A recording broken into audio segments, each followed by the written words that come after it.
we talk about longevity, when we talk about eras of your career, what year is this so far in terms of, let's say, album 1 to now?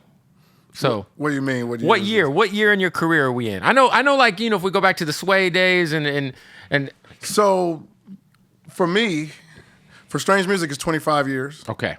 For N9ne it's 40 years because 1985, you know what I'm saying, is when I started. You know what I mean? This, that, and the other. Not professionally, but like in hip hop. Period. You know what I mean? So it's 40 years of my life, and year 40, that's crazy.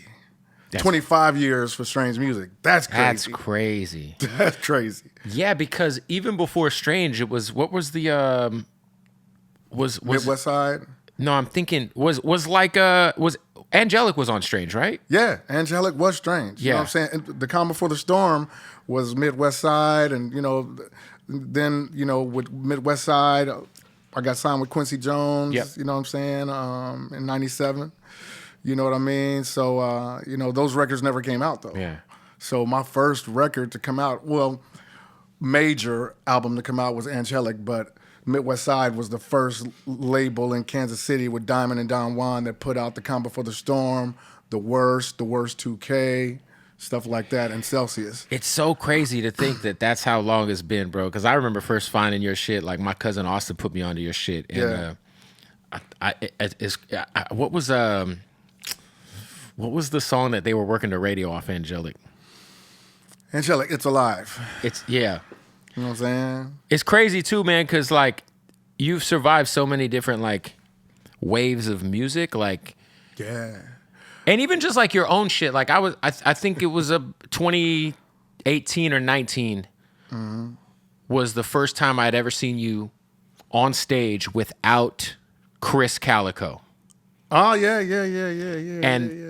And I know this sounds crazy because I'm going all the way back to the Unholy Trinity with you, him, and Cut was crazy times. But the way that you were able to figure out a way to it was the Gangster, the King, and the Clown, the King, right? The Clown, and the G. Yes. Listen, that tour was fucking insane, dog. Yes, sir. Like that makes me feel good. You know what I'm saying? It was so good. And like my wife is like not a N9ne fan. She's not a hip hop fan. Like right. She just went along, and she's like, funny. yo, this is cool. Like, yeah. But like you don't have to know N9ne's music to enjoy the music or the show, the live show for sure. Yeah. But like, man, there's just been so many different eras of like, the live show. I mean, how do you feel like obviously you're 50, you're freshly married, you got a 2-year-old. 50 what? What am I?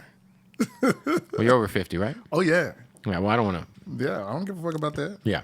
Yeah, I'll be 54 this year in November. Well, how long do you plan on doing the touring thing? They still want to hear N9ne, man. Every I just did 7 shows out there down under, man, and the fans, even in the U.S., man, even in the States, man, they're getting younger. Because how many years straight have you toured? Every single year for 25? Yeah, for sure. You know what I mean? And even me and the Road Dog Villains, RDVs was touring. You know what I'm saying? Not like Trav them put together tours, but we did tours, in the area. You know what I mean? But I feel like that the fans are not going to let me stop. I mean, do they ask? They don't. They don't ask Mick Jagger that. You know what I'm saying? They don't ask Bono for sure. The that. Rolling Stones are still on the road. You know what I'm saying? They don't. But I'm just thinking like Pearl Jam that. You know what I'm saying? It's like so much a part of your lifestyle, right? Mm-hmm. To where like you damn near have spent more time on the road than you have maybe in your own home at certain points in the last couple years, man, we've been doing less. I've noticed that. I went on tour with Falling Reverse. It was only like 22 days. Right. Which is different for you because usually it's like 58. Yeah. 50, 60, 70. You know what I'm saying? So we've been kind of dialing it back and just doing festivals. I don't remember my last N9ne tour. Maybe, it's probably 2022. Maybe. Yeah. Maybe. You know what I'm saying? But the fans are getting younger. Every show that I do now, I said, I got to know one thing first, though. How many of you, this is your first N9ne show? The whole fucking place go up. It's 3,000 people in there. Amazing. The whole place goes amazing. Up. I'm like, holy shit. To still be able to do that. So I come to the realization that they're not going to let me stop. Now, me and Travis talked about last year, we said 5 more years, and when we get to that 5, if we still want to go, we will. So it's 4 now, you know what I'm saying? So we don't know. You know what I'm saying? We don't know. All I'm saying is that the RDV video ran up like crazy already, you know what I'm saying? It's almost at 2 million, you know what I mean? And people still want to hear N9ne, man. They still calling for me. I'm about to go on another tour now. And day after tomorrow with Hollywood Undead, we're gonna continue the Hollywood 9 tour, the places we didn't hit on the first one. Right.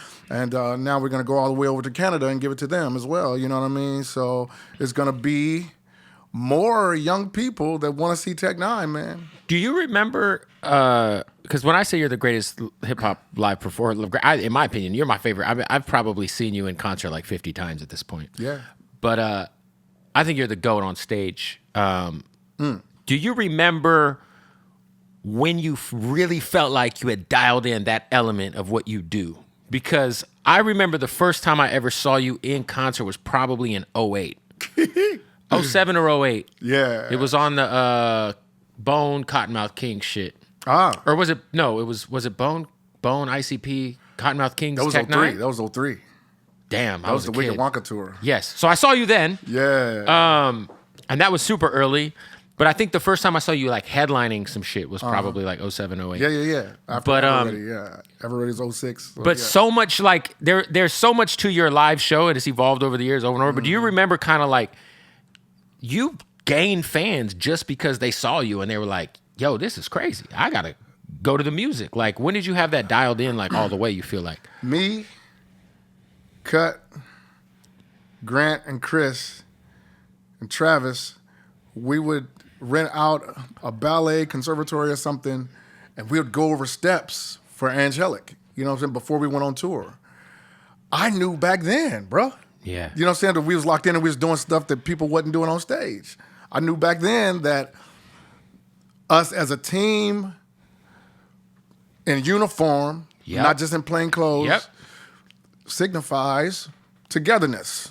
So that's saying like, okay, if he's dressed like him, that means if I fuck with him, I gotta fuck with him. Right. You know what I'm saying? So I learned that from soldiers, you know what I'm saying? So I knew back then, early on, that we were locked in. Yeah. You know what I mean? Who got this motherfucking house so locked? Einstein. If you got get the fuck, you know, the little dance we do, you know what I'm saying? I still do it to this day, you know what I mean? For sure. So it's like, I knew at the beginning when we were doing it, the steps, that is, that we were doing something that we had never seen. Because I started dancing before hip hop, you know what I'm saying? I was like MC Hammer style, you know, I was a b-boy, break dancing, pop locking, you know what I'm saying? All that. So I brought that to N9ne, you know what I mean? And throughout the years, if it's something we didn't rehearse at the Ballet Conservatory, if I started doing a step that was extra, they would join in. Or if Chris started doing a step that was extra, we'd do it. Or if Cut said, man, I'm going to do the B-walk on this, I'd join in, you know what I'm saying, and do it with him, you know?